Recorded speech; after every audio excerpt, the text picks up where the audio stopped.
Ok, donc bonjour. Aujourd'hui, on va vous pitcher notre jeu Machina Infernum Steelbound. C'est un jeu où est-ce que vous, en tant que joueur, vous allez endosser le rôle d'un Warden of Steel dans un jeu d'action-aventure qui mélange des thèmes médiévaux et sci-fi. Vous allez pouvoir vous lancer dans une quête héroïque pour libérer le royaume de Taldrion, qui a été envahi par les forces malveillantes de Kylus Star, dont l'armée a envahi le pays et l'a plongé dans le désespoir. Les piliers de notre jeu, ça repose sur les environnements destructibles, la fusion d'esthétique médiévale et de science-fiction, d'un monde ouvert, d'une mécanique de sièges médiévaux, ainsi que de la gestion de troupes. Pour l'histoire générale du jeu, comme je l'avais mentionné tantôt, l'histoire se déroule dans le royaume de Taldrion. L'antagoniste Kylus plonge le pays dans le désespoir. Puis, en tant que joueur, on incarne le Warden of Steel, qui est le dernier bastion de l'humanité contre les forces du mal, qui est ainsi appelé à sauver le royaume pour une autre fois. En tant que joueur, vous allez devoir vaincre les 12 membres du Dodecagon de Star, qui est un peu comme sa table ronde, avec 6 sbires, qui ont pris le contrôle de toutes les villes qui ont leur propre source d'énergie, qui sont indépendantes. Puis ça, c'est tout ça dans le but d'alimenter leur propre armée de robots. Puis, tout au long de votre quête, pour justement battre les 12 membres du Dodecagon, vous allez pouvoir recruter des alliés qui vont vous aider au combat lors de votre quête, lors des sièges. Voici quelques jeux qui ont servi d'inspiration pour notre jeu. En premier, on a Elden Ring qui a servi d'inspiration pour notre concept de monde ouvert.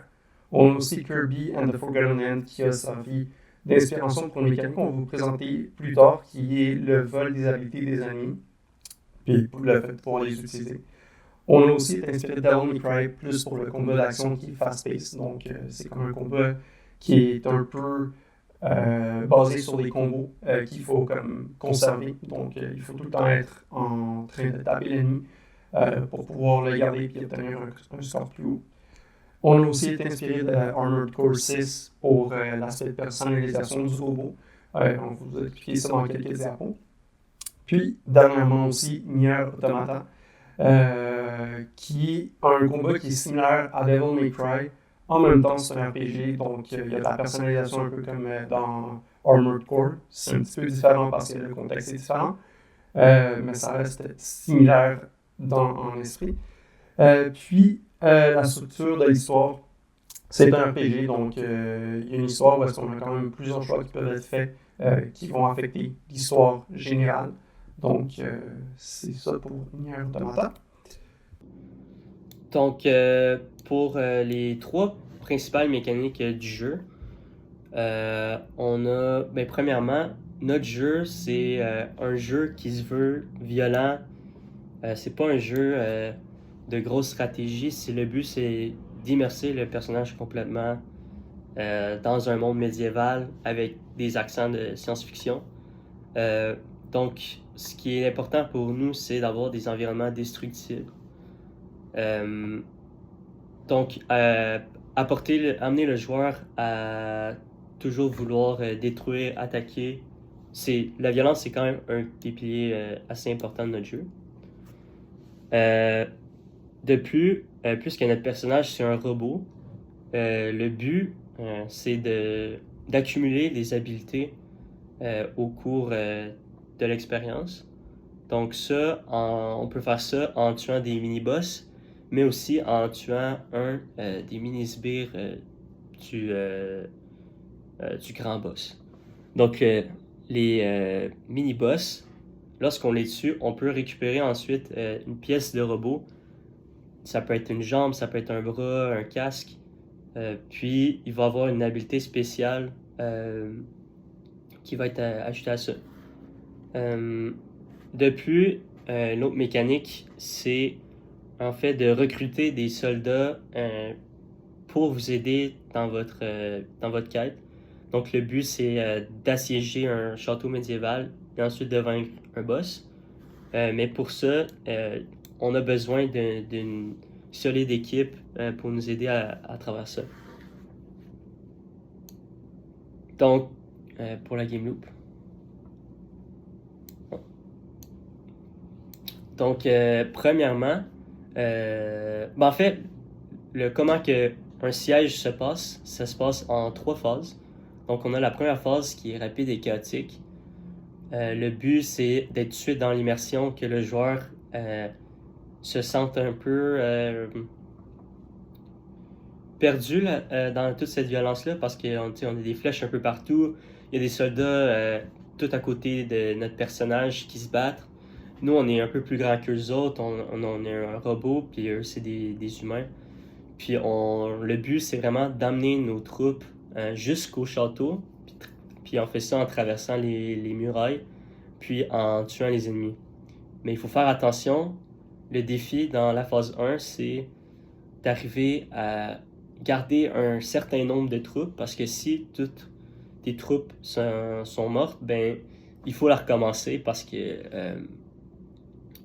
le but, c'est justement de ne pas terminer seul. Donc, la phase 1 se passe un peu comme, je pourrais comparer ça à une campagne de Call of Duty, par exemple, où tu n'es pas tout seul dans tes actions, tu as aussi tous tes soldats alliés qui t'aident à se battre. Ensuite, on a la phase 2, qui est plus lente et labyrinthique. Donc ça se passe à l'intérieur du château lorsqu'on a réussi à la phase 1 puis à amener avec nos troupes dans le château. Donc, le joueur doit se promener dans tous les couloirs pour trouver des trésors. Il va devoir éliminer des ennemis. Puis en fait, son but premier, c'est de trouver la porte du donjon. Donc la porte de la salle avec le boss à la fin pour commencer la phase 3. Donc la phase 2, il va se passer encore avec nos troupes.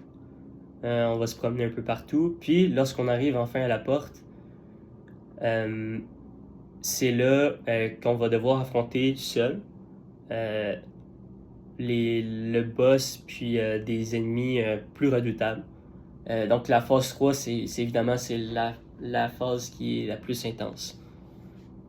On pourrait comparer la phase 3 à un combat de boss de Dark Souls, par exemple.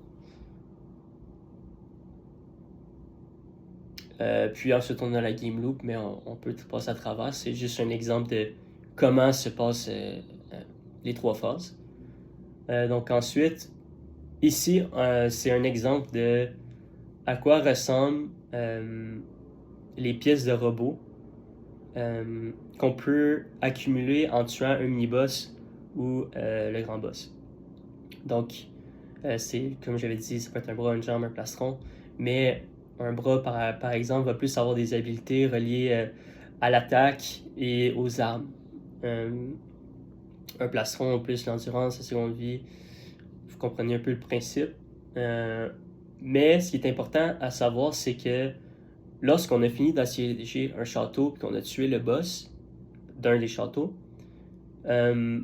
c'est là qu'on va pouvoir ramasser une pièce spéciale qui est vraiment plus forte que les autres pièces que si tu tues un robot normal, par exemple. Ouais, c'est tout. Tu peux passer.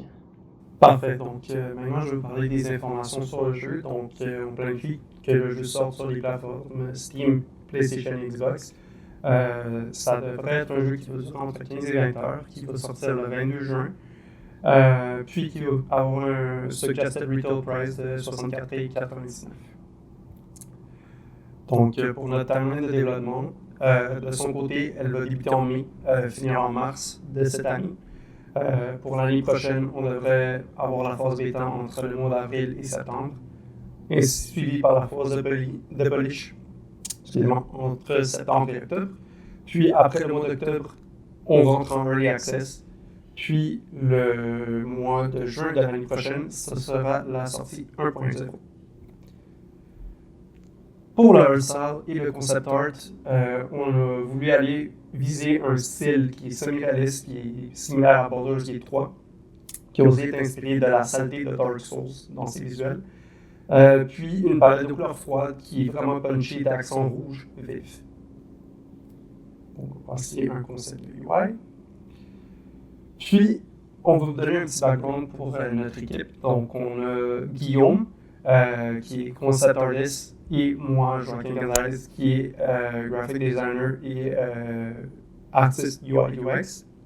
On a aussi 3 autres membres de l'équipe qui font partie du NAD UCAC. Puis, pour notre budget, on prévoyait avoir besoin de 900 000 au total pour 4 ans de développement.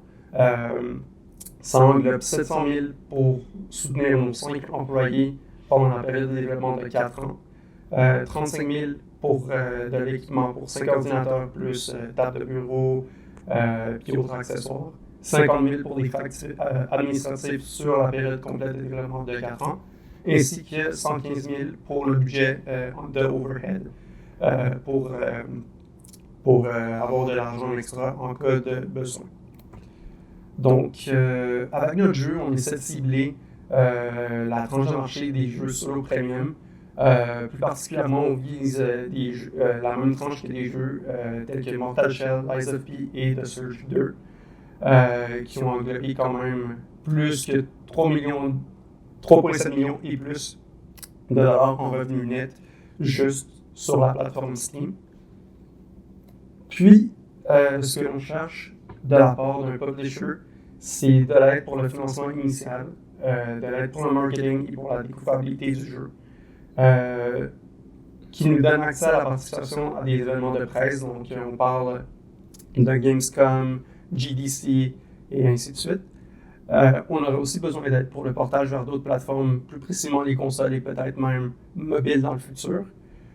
Puis, on voulait aussi garder 100% de la propriété intellectuelle qu'on est en train de développer. Donc, on espère que notre pitch vous aura convaincu. Et merci, au revoir.